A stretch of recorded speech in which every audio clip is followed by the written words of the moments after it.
Para introducir el tema, me gustaría poner el enfoque histórico-cultural en perspectiva histórico-cultural y el acompañamiento pedagógico igual. Se trata tanto el enfoque histórico-cultural como el acompañamiento pedagógico de producciones académicas, científicas, con aplicaciones prácticas. Y estas producciones se realizan en momentos históricos particulares, son mediadas por herramientas culturales, como vamos a ver, y se ejecutan en prácticas sociales, de las cuales el acompañamiento es una de ellas. Nos interesa también precisar por este tema de lo histórico, lo social y cultural, los contextos de producción, recepción y apropiación del enfoque histórico-cultural en particular, extrapolándolo luego al acompañamiento. Nos parece importante precisar que el trabajo educativo en tiempos de pandemia y reflexionar un poco sobre lo que eso ha implicado y discutir eso como una unidad epocal. El concepto de unidad epocal es un concepto freiriano que marca que hay unas épocas donde los temas se construyen a base de las dinámicas sociales. Y en este momento estamos experimentando unos cambios dramáticos que vamos a ver al final de la presentación.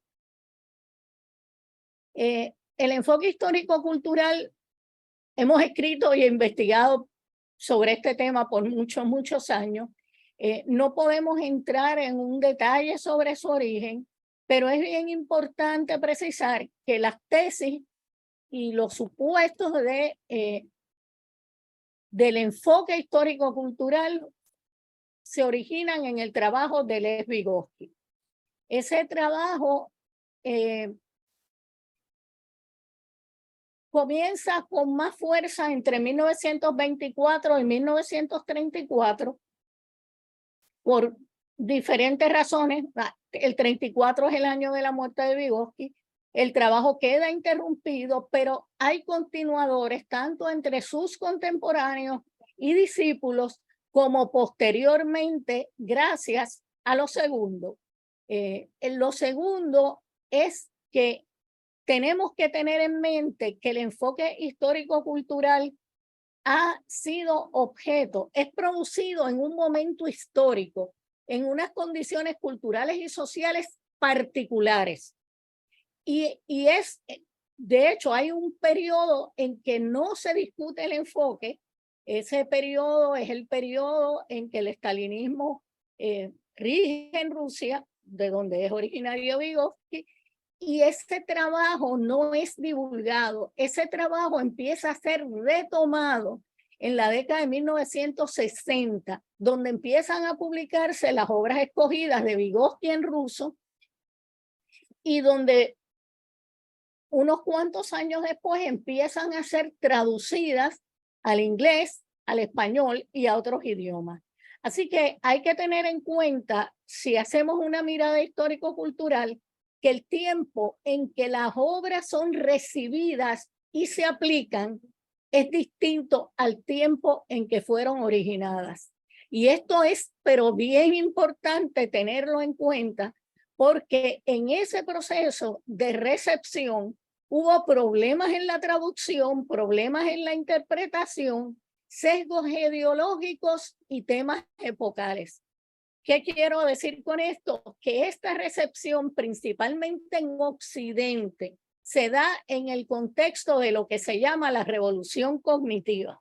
Esa revolución cognitiva se enfrentaba al modelo conductista y buscaba sustituir el tema de la conducta como objeto de estudio de la psicología por los procesos mentales como objeto de estudio de la psicología.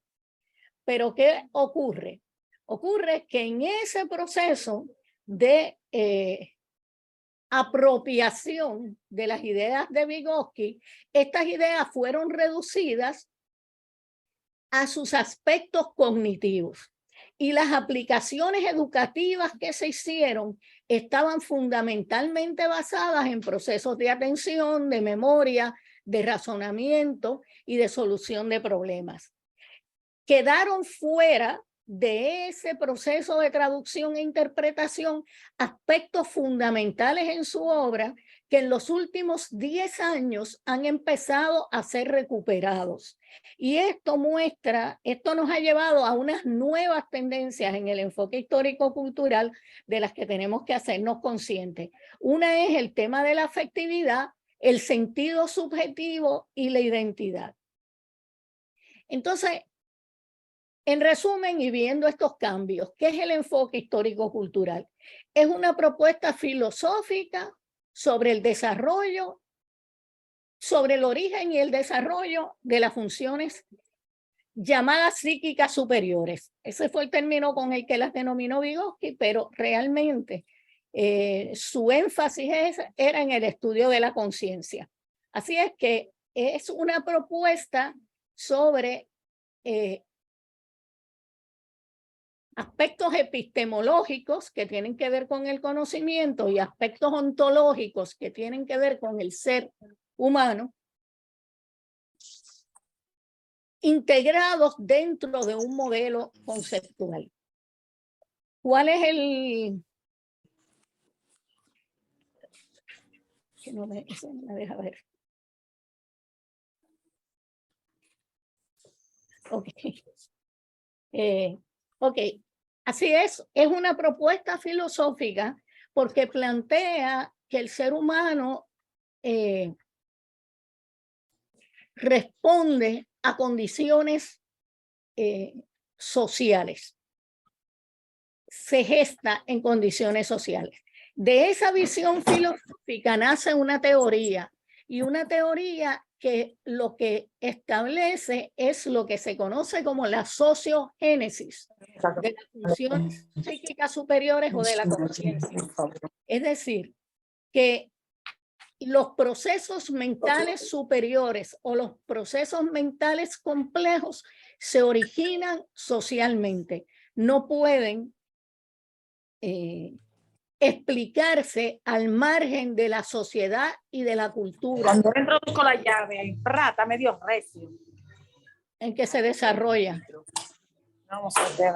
Es una propuesta también metodológica, porque al conceptualizar estos procesos, obviamente hace falta una metodología distinta para estudiarlos de la metodología, pudiéramos decir, positivista o de la metodología tradicional que existía hasta el momento. Así que tenemos que el enfoque histórico-cultural implica una propuesta filosófica, implica una propuesta teórica e implica una propuesta metodológica. ¿Cuál es la tesis central del enfoque? Que la mente humana, si bien tiene como soporte necesario al funcionamiento del cerebro, emerge y se configura, se configura y desarrolla en contextos específicos de actividad, marcados por la integración, por la interacción y la comunicación, viabilizados por la vida cultural y por las actividades sociales. Un concepto central es que la mente no está recogiendo, ¿verdad? No es algo que captura de manera natural lo que ocurre a su alrededor. La mente humana se forma en la interacción social. Si usted, que no lo va a hacer, porque es una violación ética en todos los sentidos de la palabra, aleja a una persona de contacto social desde el momento de su nacimiento, usted no va a ver el desarrollo de funciones psíquicas superiores, porque lo más que puede observar van a ser funciones elementales. Para que las funciones superiores se desarrollen, hace falta la apropiación de los signos culturales, y según el enfoque, esos signos que son los que se articulan en el lenguaje, se unen a herramientas que son los artefactos materiales con los que llegamos al mundo cultural. Hay varios conceptos claves que me gustaría destacar de esta tesis. Una es la actividad práctica. Dentro del enfoque histórico-cultural, el conocimiento se construye y la conciencia se construyen en la actividad, en la acción.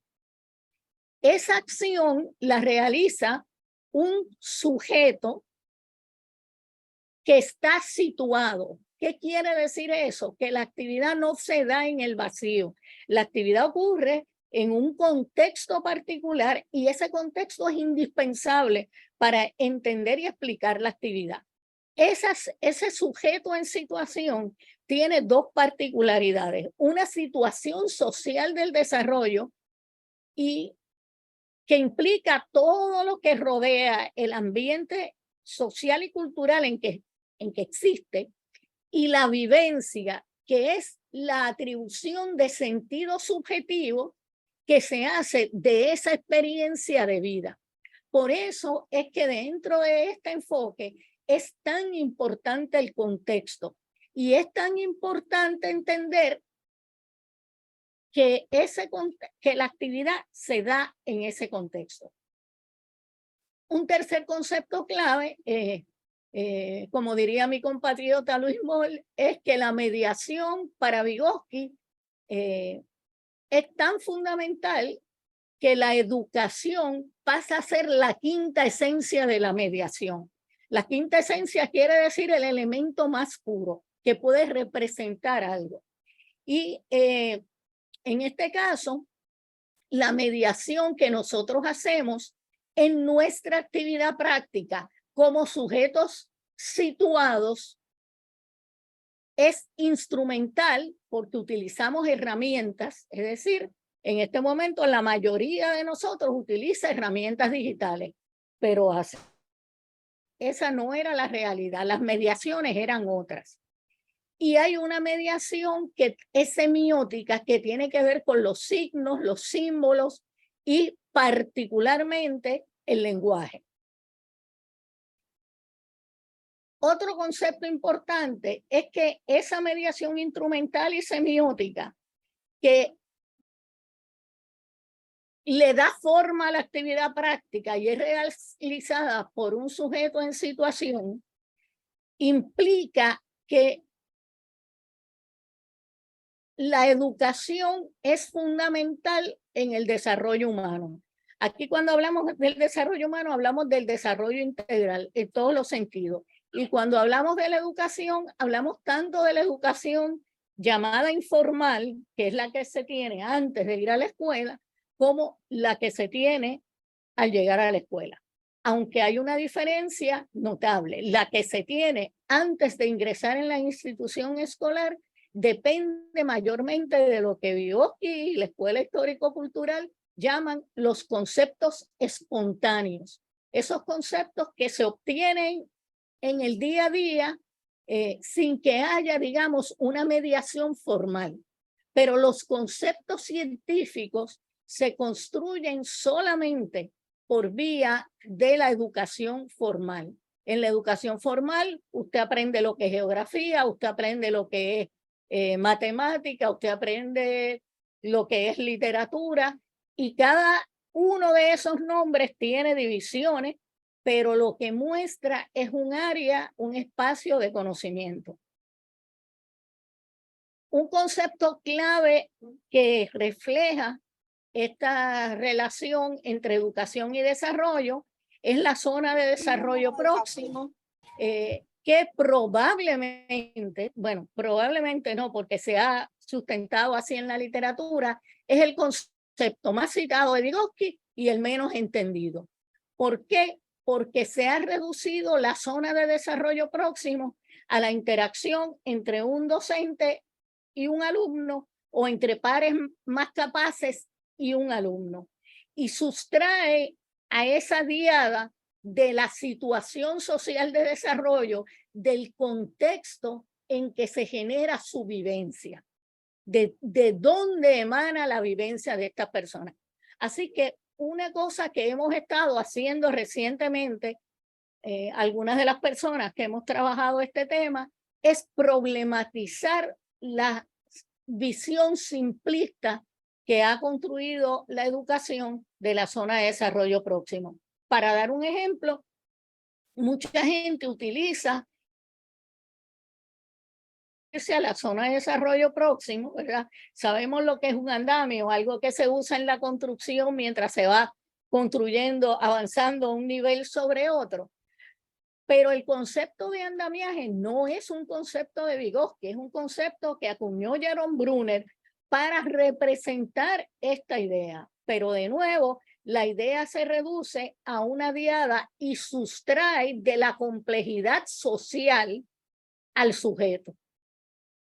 Y otros conceptos clave, interesantemente, que fueron relegados hasta hace 10 años, aunque estaban presentes, muy presentes en los textos originales, principalmente en los textos de los últimos 2 años de vida de Vygotsky, son el tema de la conciencia, el tema de la subjetividad, lo que nos hace sujetos, y el tema de la identidad, con qué nos identificamos y cómo construimos esos referentes que vamos a utilizar para hacer referencia a nosotros mismos.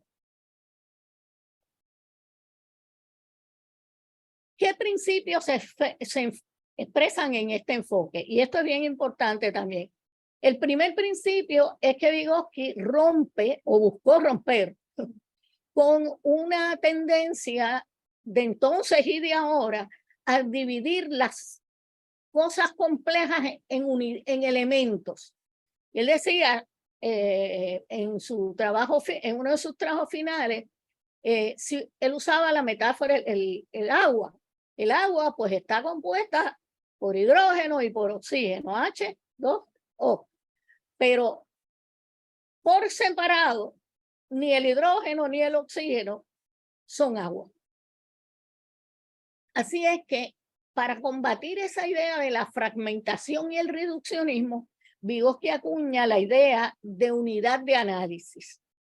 Pero no solo una unidad de análisis, él entendía que esa unidad de análisis era compleja porque integraba emociones, sentimientos, afectos, generalizaciones, que son los conceptos científicos, y procesos mentales. Es decir, que es imposible, o como él lo planteó, era imposible separar la cognición del afecto.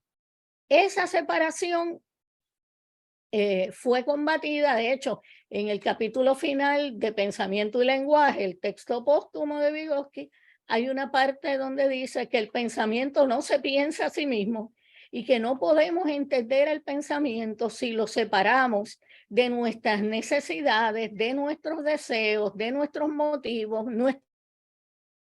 y lo que le da sentido al sujeto.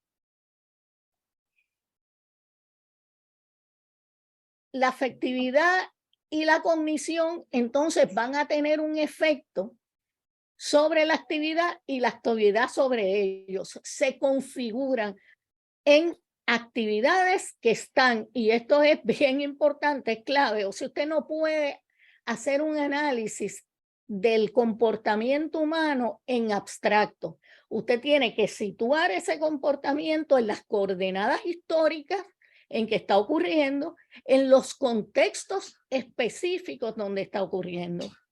En ese desarrollo, la mediación cultural más importante es la educación.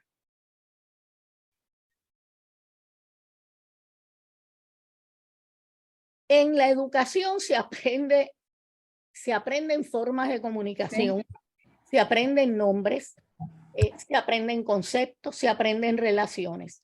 Así que el lenguaje dentro de este enfoque es una herramienta muy poderosa porque facilita la construcción y transformación de la conciencia y la principal forma de acción comunicativa entre los seres humanos. Y ustedes podrán, los que han leído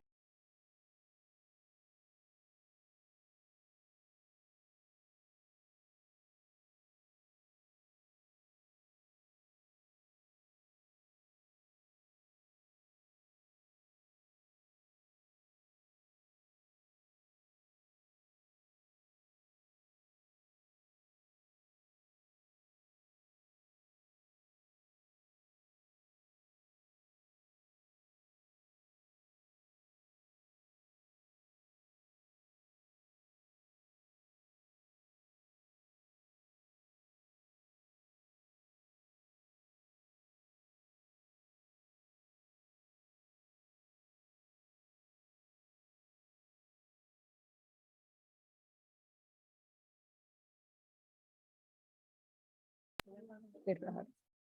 Bueno, fue que se quedó un poco sin sonido la tecnología. Las herramientas tienen un efecto sobre la acción, como se ha podido ver en vivo y a todo color.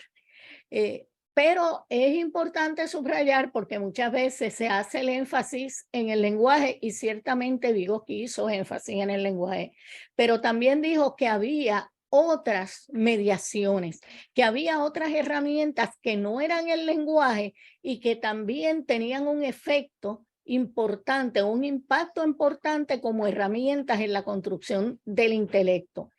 De la conciencia. Y estas son las llamadas psicotecnias del intelecto, la lectoescritura, la alfabetización, la matemática. Pero también hay psicotecnias del sentimiento, como es el arte en todas sus manifestaciones, ¿verdad? Literatura, música, drama. Vygotsky era muy asiduo del drama y de la poesía. Así que hay otras mediaciones que son del sentimiento y no están tan atravesadas como por el lenguaje. Así es que el uso efectivo de estas herramientas es fundamental en la educación. ¿Y qué es el acompañamiento pedagógico? Pues como dijimos, hay conceptos científicos. El acompañamiento pedagógico no es un concepto espontáneo. Es un concepto que usted aprendió en su formación académica. Por eso se llama concepto científico. Y surge de recomendaciones, de evaluaciones e investigaciones sobre las prácticas educativas y los procesos de formación docente. A diferencia de los conceptos espontáneos, estos conceptos científicos son el resultado de producciones académicas. Pero es importante reconocer que estas producciones académicas están atravesadas por dinámicas históricas, sociales y culturales. Y esto debe promovernos a la reflexión, debe movernos a la reflexión. ¿Por qué surge el acompañamiento pedagógico en un particular momento histórico? ¿Y por qué su desarrollo y sus transformaciones son impactadas por fuerzas sociales y culturales en ese particular momento histórico? Pues sabemos que la educación tradicional, en cierto modo, ¿verdad? Muy influida en sus inicios por el conductismo, reprodujo unos modelos mecanicistas y que muchos lugares tenían dificultades en lograr una formación contextualizada de los docentes y las docentes.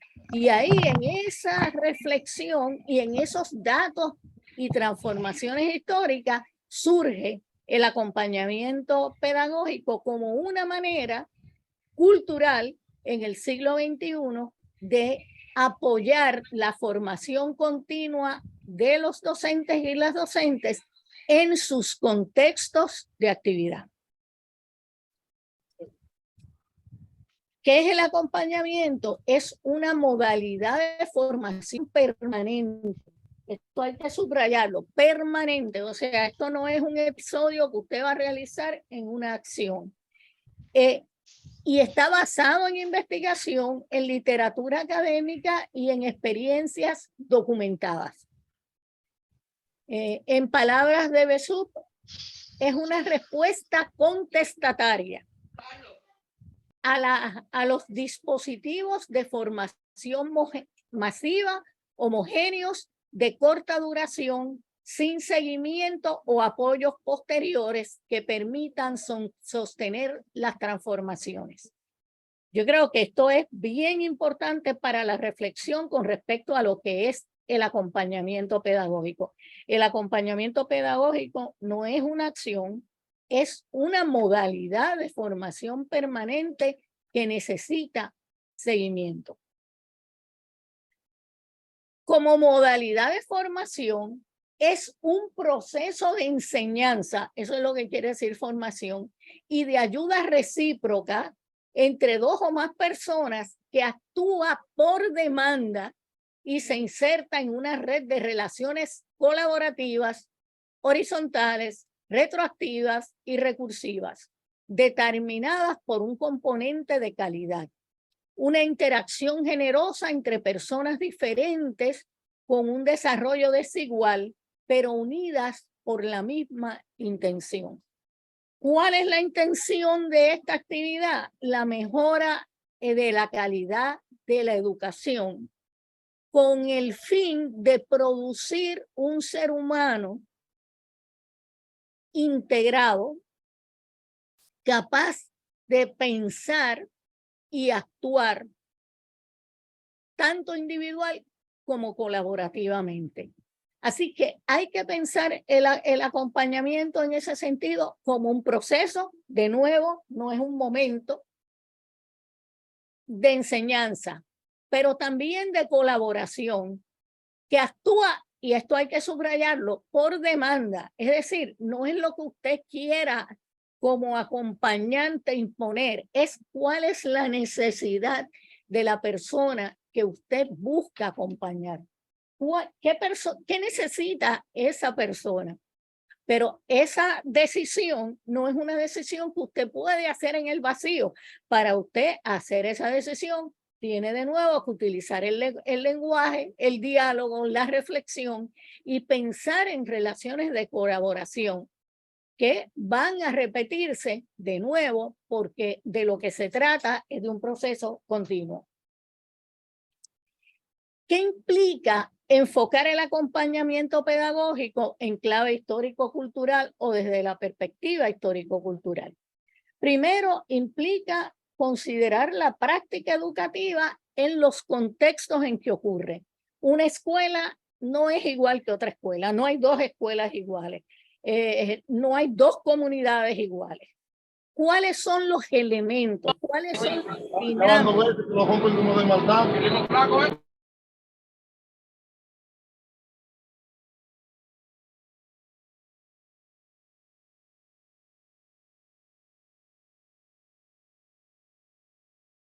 Trataron de... Sí. Ya. Bueno, así que los contextos son importantes. Considera al sujeto que acompaña y al sujeto acompañado. Recuerden que hablamos de que se trata de una relación, y esa relación implica dos subjetividades que están interactuando.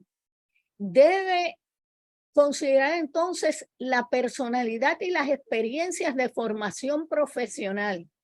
Cada docente es formado por distintos formadores en distintos contextos. Entonces, la persona que acompaña tanto debe tener en consideración tanto las características del sujeto que está acompañando como las experiencias de formación de ese sujeto. O sea, si ese sujeto que usted está acompañando lo que hace es transmitir información, dar exámenes de cierto y falso, o de selección múltiple, es probablemente porque eso fue lo que aprendió en su formación. Entonces, usted no puede, o vamos a decir puede, pero probablemente fracase si usted intenta cambiar eso de una manera vertical.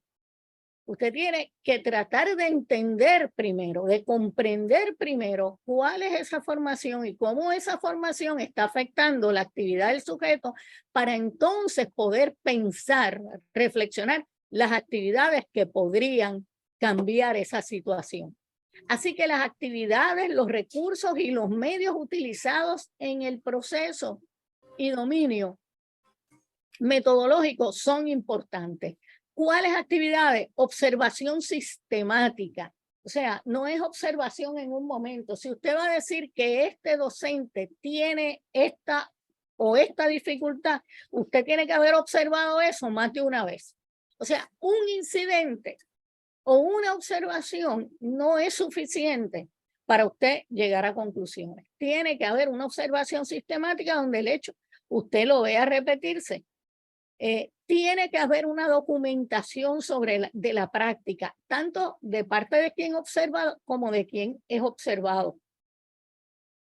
El diálogo reflexivo es fundamental, el diálogo en esta interacción entre acompañado y acompañante.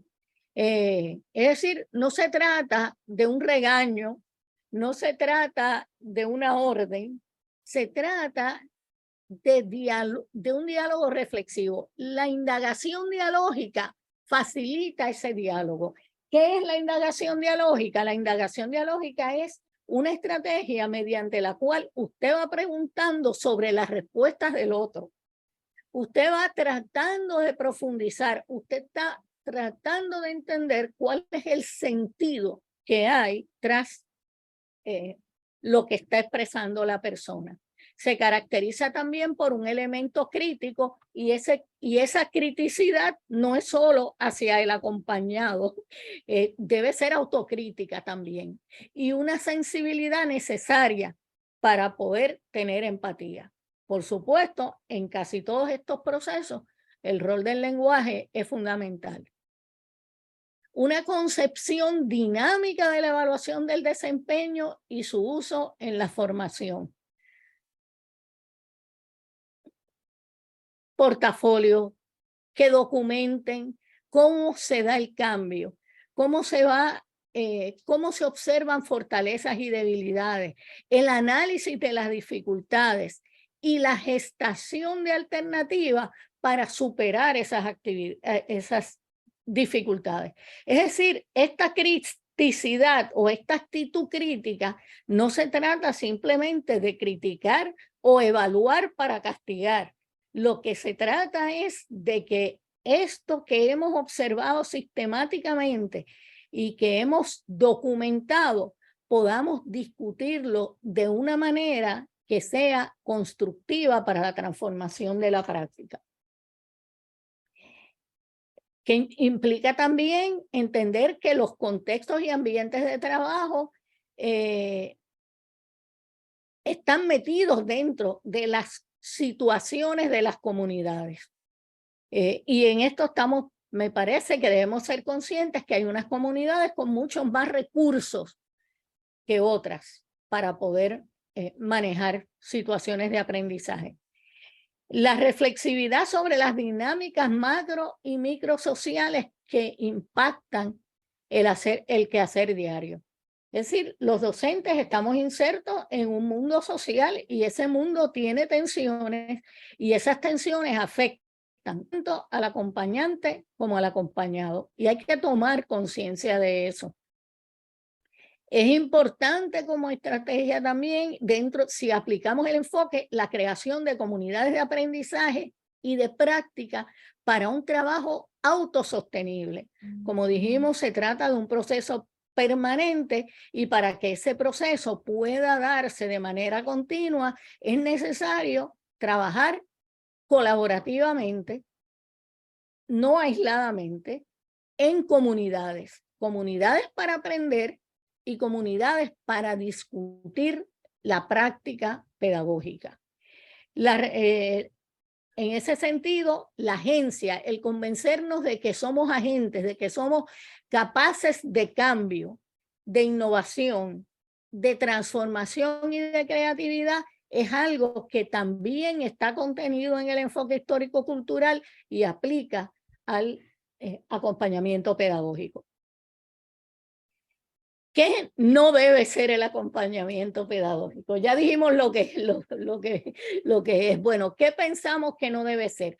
Supervisión en el sentido tradicional. Sí entendemos que debe haber un nivel de supervisión, pero no una supervisión que sea, como dijimos, vertical, donde no haya espacio para el diálogo, donde solo sea crítica negativa. La evaluación que es inherente a la supervisión, debe estar atravesada, muy atravesada por el diálogo constructivo. Tampoco debe ser una tarea adicional en la carga docente. Hay ocasiones en que entonces luego del acompañamiento vienen unas recomendaciones y esas recomendaciones se convierten en estresores para el acompañado ¿Por qué? Porque no hubo una discusión empática, comprensiva, profunda, reflexiva propiamente, y por lo tanto el docente lo ve como una imposición y como una carga adicional. Y finalmente, no debe ser una práctica descontextualizada. Y el contexto, en este sentido, es complejo. No se trata solamente del espacio, del aula o de la escuela, sino de la comunidad donde está insertada esa escuela en particular y de las condiciones sociales de esa región en particular.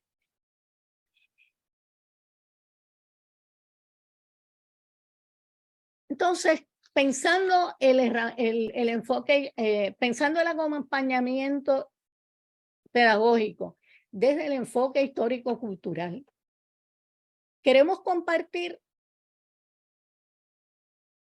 la idea de algunas herramientas para una práctica reflexiva del acompañamiento. Como dije, esa práctica reflexiva tiene que ser una práctica contextualizada y situada. Y en este momento histórico, contextualizada y situada como fenómeno histórico, como fenómeno cultural y como fenómeno social, reconociendo que hay transformaciones históricas, transformaciones culturales y transformaciones sociales. En los últimos años, ¿verdad? Pudiéramos decir prácticamente los últimos 3 años, hemos estado lidiando con un evento histórico que se ha llamado la pandemia del COVID-19 o del coronavirus. Ese evento ha sido nombrado en la literatura como catastrófico. Y es interesante el uso de esa palabra, ya dijimos que el lenguaje es bien importante, porque una catástrofe es mucho más que una crisis. ¿Eh? Una crisis presenta una serie de problemáticas a las que usted se puede enfrentar. Una catástrofe golpea de tal suerte que usted no tiene el tiempo para hacer esos ajustes. Es como pues, lo que acabamos tristemente de ver, ese terremoto en Turquía reciente, o otras cosas, ¿verdad? La guerra en Ucrania, que estalla prácticamente de un día para otro. Esos son eventos catastróficos porque tienen el efecto de cambiar la totalidad del ambiente, del contexto donde se vive y de las experiencias de vida de la gente. Esta cita de Levi me parece pertinente para que pensemos como educadores y educadoras cuál es el efecto de este fenómeno histórico, social y cultural. La pandemia tiene y seguirá teniendo efectos catastróficos, no solo en la salud física y mortalidad, sino también en las áreas de salud mental y economía, con consecuencias sociales, políticas y culturales que son muy difíciles de calcular en este momento. Ya se puede decir que la escala de sufrimiento y destrucción se acerca a la de una guerra. ¿Por qué? Porque ha habido millones de muertes en este tiempo transcurrido en diferentes geografías.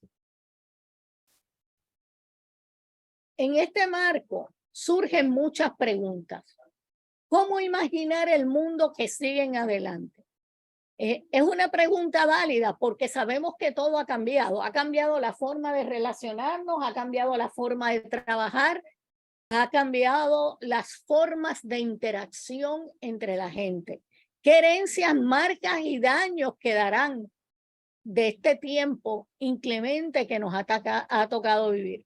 Pues ya sabemos que hay muchas, o sea, sabemos que se han disparado los suicidios, que la ansiedad, la depresión y otros problemas de salud mental se han exacerbado. ¿Cuáles son los escenarios que se avecinan y se abren frente a nosotros? Esa es, pues, probablemente la gran incógnita. ¿Cuáles son las herramientas entonces para lidiar con el impacto que estamos teniendo? Problematización. Es preguntar preguntas, es cuestionarnos con respecto a lo que estamos observando desde una perspectiva que no sea apocalíptica, pudiéramos decir, desde una perspectiva que no cierre la esperanza, como diría Freire, sino tratar de entender cuáles son los problemas que esta situación nos ha generado. Y para ello tenemos que ser reflexivos histórica y culturalmente. Ciertamente, el orden social, la naturaleza del trabajo como actividad humana fundamental cambió con la pandemia.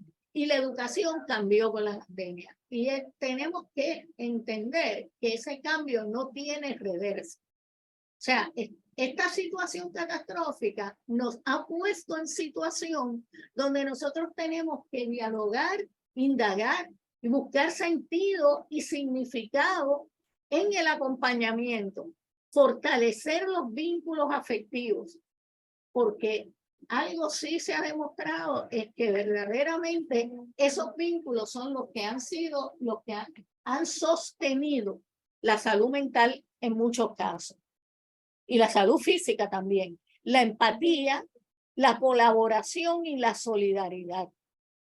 Entender también que en virtud de todo eso y utilizando esas capacidades nuestras como humanos, nosotros tenemos la capacidad de poder generar acciones transformadoras. Para eso necesitamos concienciarnos.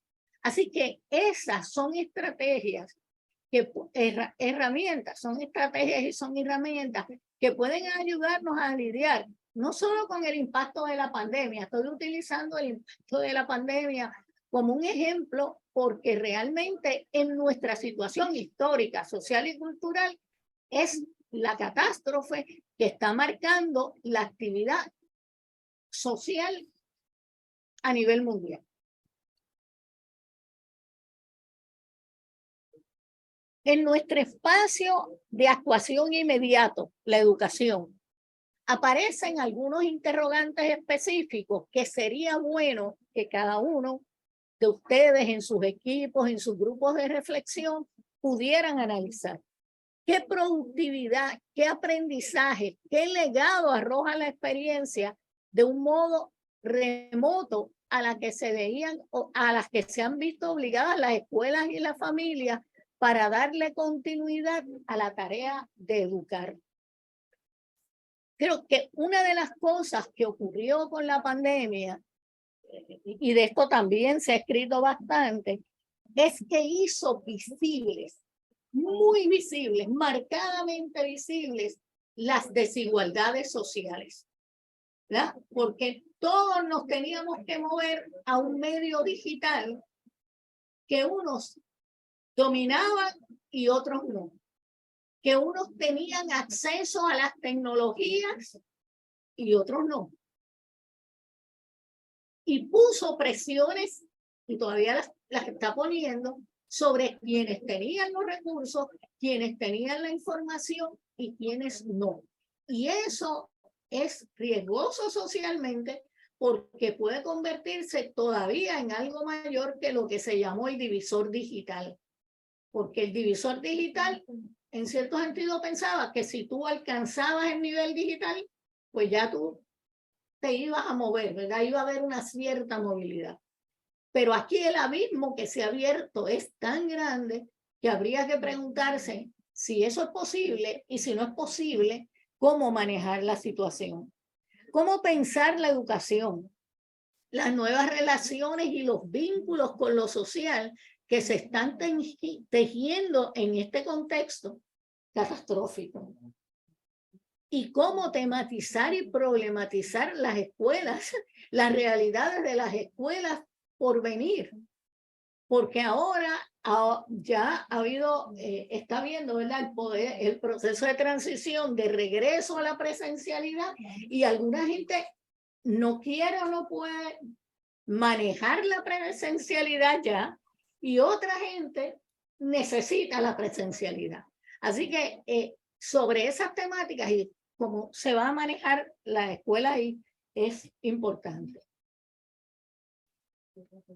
Vamos entonces a ir concluyendo que la reflexividad crítica sobre la práctica docente demanda la consideración de las dimensiones históricas, culturales y sociales de la actividad pedagógica. La actividad pedagógica nunca ocurre en el vacío, como ninguna actividad ocurre en el vacío.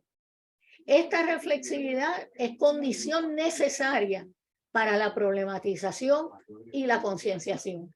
Sin reflexión no va a haber la posibilidad de problematizar y mucho menos aún la toma de conciencia de lo que es necesario hacer para la transformación. Estamos en una época de cambio, pero también estamos en un cambio de época. Y tenemos que ver, empezar a ver, ¿verdad? Ya que privilegiamos por tanto tiempo el intelecto y la cognición, entender que ese intelecto y esa cognición no existen sin las emociones, sin la afectividad, sin el sentimiento, sin lo que nos hace propiamente humanos. Así que la subjetividad, la identidad y la afectividad deben ser ejes centrales en cualquier modelo de desarrollo humano que la educación busque construir. Y parafraseando, porque no recuerdo la cita textual, a Vygotsky, en un momento, todo modelo educativo implica un diseño de ser humano.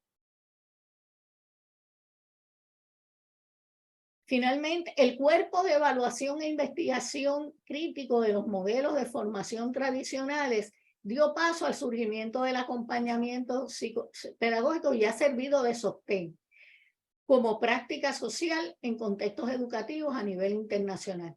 Lo que es importante de esto es destacar que la investigación y la evaluación tienen que hacerse parte de la formación del acompañamiento o al menos del seguimiento al acompañamiento. Es necesario evaluar lo que se está haciendo, es necesario una sistematización, es necesario documentar que las actividades que se están haciendo tienen efecto y el efecto que están teniendo. Aceptando la máxima de que no hay nada más práctico que una buena teoría. Eso lo dijo uno de los fundadores de la psicología Gestalt.